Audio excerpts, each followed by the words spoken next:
বিশ্বের যে কোনো দেশকে কাঁপিয়ে দিতে কিম জং উন নামটি যেন যথেষ্ট। তার ব্যক্তিত্ব বজ্রকঠিন হলেও দেশের মানুষের প্রতি রয়েছে তার অকৃত্রিম ভালোবাসা। তাই নিজের দেশ উত্তর কোরিয়ার দিকে যেন কেউ চোখ তুলে তাকাতে না পারে সেজন্য কঠোর পদক্ষেপ নিয়েছেন কিম জং উন। গোপনে নয় বরং প্রকাশ্যেই পারমাণবিক অস্ত্রের মজুদ বাড়ানোর ঘোষণা দিয়েছেন তিনি।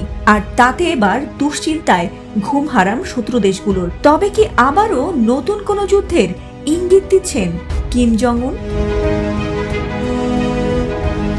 সোমবার যুদ্ধজাহাজের অস্ত্র ব্যবস্থা সম্পর্কে একটি প্রতিবেদন পাওয়ার পর তিনি এ ঘোষণা দিয়েছেন। তার মতে, যুক্তরাষ্ট্র দক্ষিণ কোরিয়ার সামরিক জোট মিলে উত্তর কোরিয়াকে পেশি শক্তি দেখিয়ে নতুন কোনো সংঘাত সৃষ্টি করতে চাইছে। এলএমই সার্টিফাইড বিশ্বসেরা কপারে তৈরি ওয়ালটন কেবলস, যা আপনার স্থাপনাকে রাখবে সব সময় নিরাপদ। তাই দ্রুত নিজেদের পারমাণবিক অস্ত্রের ভান্ডার আরও সমৃদ্ধ করার ঘোষণা দিয়েছেন উত্তর কোরিয়ার শক্তিধর নেতা।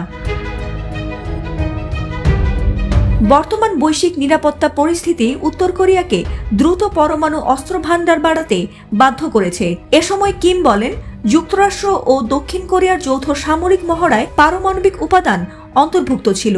এদিকে পিয়ংইয়ং এসব মহড়াকে নিয়মিতভাবেই আগ্রাসনের প্রস্তুতি হিসেবে আখ্যা দিয়ে সমালোচনা করে থাকে। প্রায় তারা এসবের প্রতিক্রিয়ায় অস্ত্র পরীক্ষাও চালায়। যদিও সিউল এবং ওয়াশিংটন বিষয়টি নিয়ে নিজেদের সাফাই গিয়ে বলছে, এসব মহড়া শুধুমাত্র প্রতিরক্ষামূলক উদ্দেশ্যেই পরিচালিত হয়েছে।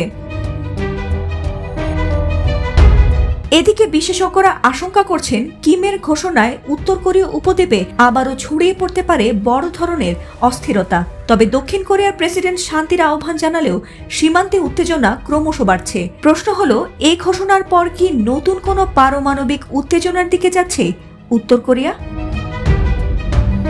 ফাতিমা সুলতানা, এটিএন বাংলা।